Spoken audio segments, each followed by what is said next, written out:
బాగా చదువుకున్న వాళ్ళే చాటింగ్లో కలుసుకుని చట్టాపట్టాలేసుకు తిరిగేంత దాకా వచ్చారు. ప్రేమ సరే, పెళ్లి సంగతి ఏంటి? రెండు వైపులా పెద్దలు ఏమన్నారో ఇప్పుడు చూద్దాం.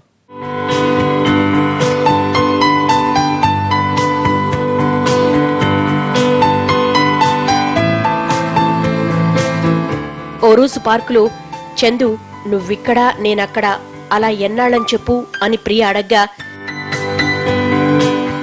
నా పరిస్థితి అలాగే ఉంది, మన పెళ్లికి మీ ఇంట్లో ఒప్పుకుంటారంటావా అని అడిగాడు.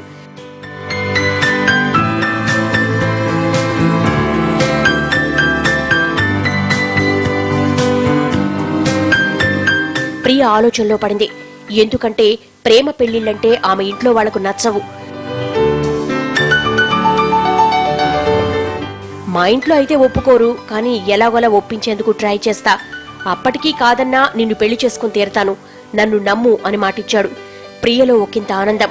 ఇలాంటి విషయాలు ఆలస్యం మంచిది కాదు, మన పెళ్లి త్వరగా జరగాలి. మీ ఇంట్లో తెలిస్తే నీకు వేరే పెళ్లి ప్రయత్నాలు చేస్తారు. అందుకే నేను నిర్ణయానికొచ్చాను, రేపే మనం మా ఊరెళ్దాం, అక్కడే పెళ్లి చేసుకుందాం అన్నాడు. ప్రియ కాస్త ఆందోళన చెందింది. చందు ధైర్యం చెప్పాడు. నా మాట విను, ఇక ఆలోచించొద్దు, రేపు ఉదయమే మనం బయలుదేరదాం అన్నాడు.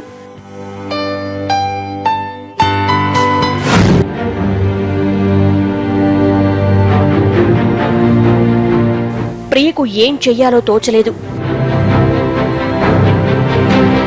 చందుతో ప్రేమ, పెళ్లి, తన జీవితం గురించి ఆలోచించింది.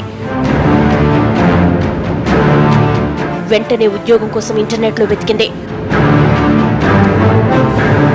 హాంకాంగ్ లోని ఓ పెద్ద కంపెనీకి రెజ్యూమ్ పంపింది.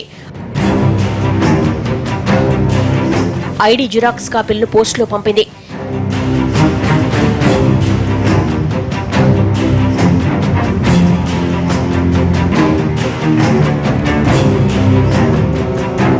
త్వరలోనే ఉద్యోగం వస్తుందనుకుంది.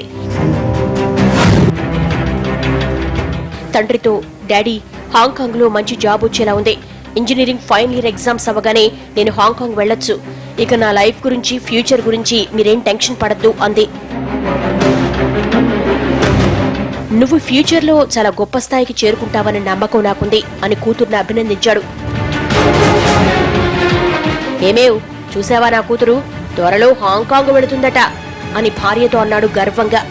అందరూ హాయిగా నవ్వుకున్నారు. తన గదిలో ఉన్న ప్రియకు పెళ్లి విషయం గుర్తొచ్చింది.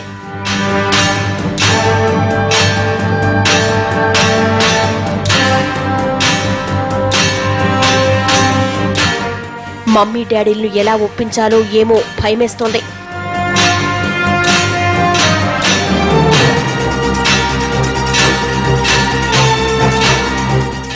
నేను చందును వదిలి ఉండలేను, అతడే నా జీవితం.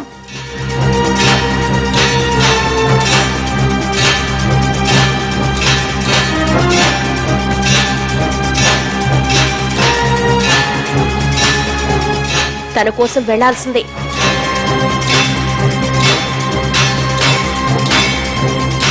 అమ్మా నాన్నల కోసం ఉండాల్సిందే. ఏం చేయాలి, ఎలా చేయాలి అని మదనపడింది. మర్నాడు కృష్ణా జిల్లా కందుకూరు మండలం పులిశెట్టిపాడు గ్రామంలో ఆటో దిగారు చంద్రశేఖర్, ప్రియదర్శిని.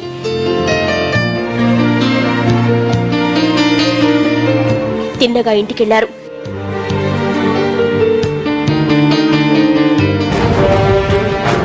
చంద్రశేఖర్ అమ్మా నాన్నలు వాళ్ళిద్దరిని చూసి షాక్ అయ్యారు.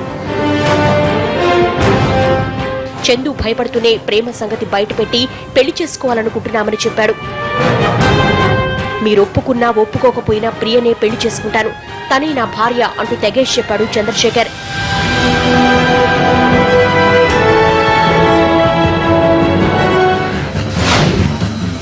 ఇక్కడ ప్రియ కనిపించకపోవడంతో ఆమె పేరెంట్స్ లో ఆందోళన మొదలైంది. ఆమె కోసం తెలిసిన వాళ్ళందరికీ ఫోన్లు చేశారు. ఇంతలో ఆంజనేయులు అనే అతడు పద్మారావుకు ఫోన్ చేశాడు. మీ అమ్మాయి ఎవరో అబ్బాయితో కలిసి పోలిశెట్టిపాడు వెళ్ళిందని చెప్పాడు.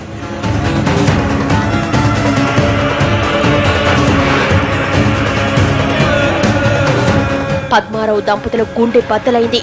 వెంటనే ఆ ఊరికి బయలుదేరారు.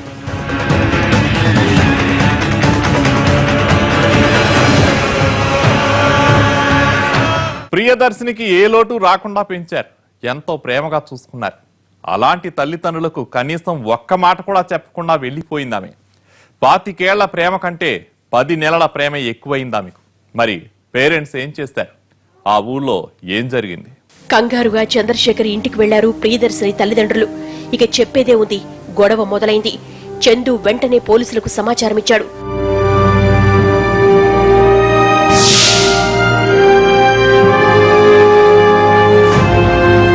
పోలీసుల సమక్షంలో 2 వైపుల వాళ్లు సమావేశమయ్యారు. చందు, ప్రియా తన ప్రేమ గురించి చెప్పారు. ఒకరిని విడిచి ఒకరు ఉండలేమన్నారు. తాము పెళ్లి చేసుకుంటామన్నారు. పద్మారావు దంపతులు ఒప్పుకోలేదు. వాదోపవాదాలు జరిగాయి.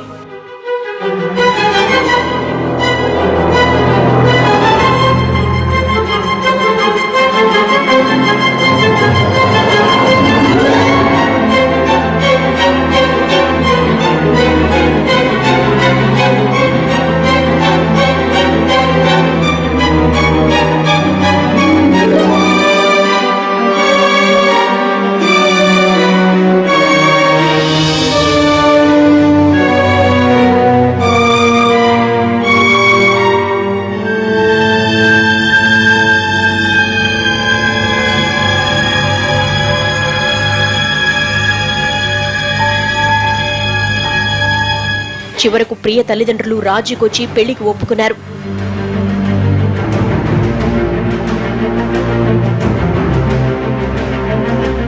అయితే చదువు పూర్తయ్యాకే చేస్తామన్నారు. అందరికీ ఆ కండిషన్ సరైందే అనిపించింది. ఆ విధంగా రాసిమ్మన్నారు ఈ ప్రేమికులు.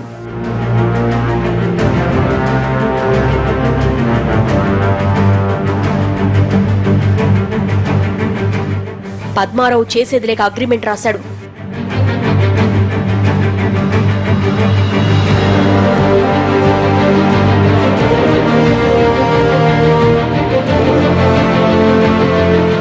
పోలీసుల సమక్షంలో ఈ తీర్మానం జరిగింది.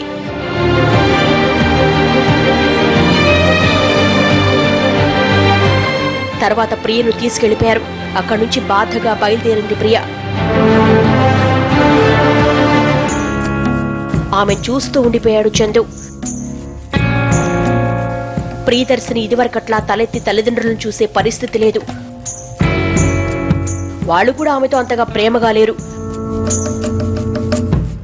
ఆమెకు క్షణక్షణం నరకంలా అనిపించేది. పరీక్షలు అయ్యే వరకు తప్పదు, ఈ ఇబ్బందులు పడాల్సిందే అనుకుంది. కానీ ఆమెకు ఎక్కడో చిన్న అనుమానం. డాడీ మా పెళ్లికి తప్పనిసరి పరిస్థితుల్లో ఒప్పుకున్నారు. నిజంగా పెళ్లి చేస్తాడా? మా గొడవ జరిగాక నన్ను తిట్టలేదు, కొట్టలేదు, ఒక్క మాట కూడా అనలేదు. ఏదైనా మెలికి పెడతారేమో అనుకుందామే. సీక్రెట్ గా తనకు పెళ్లి సంబంధాలేమైనా చూస్తున్నారా అనే డౌట్ వచ్చింది ప్రియకు. అటు చందును నానా మాటలన్నారు అతని తల్లిదండ్రులు.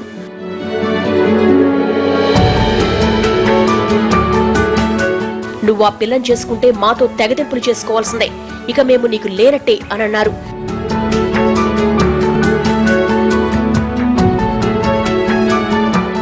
చందుకు అక్కడ క్షణం కూడా ఉండబుద్ధి కాలేదు. వెంటనే హైదరాబాద్ బయలుదేరాడు.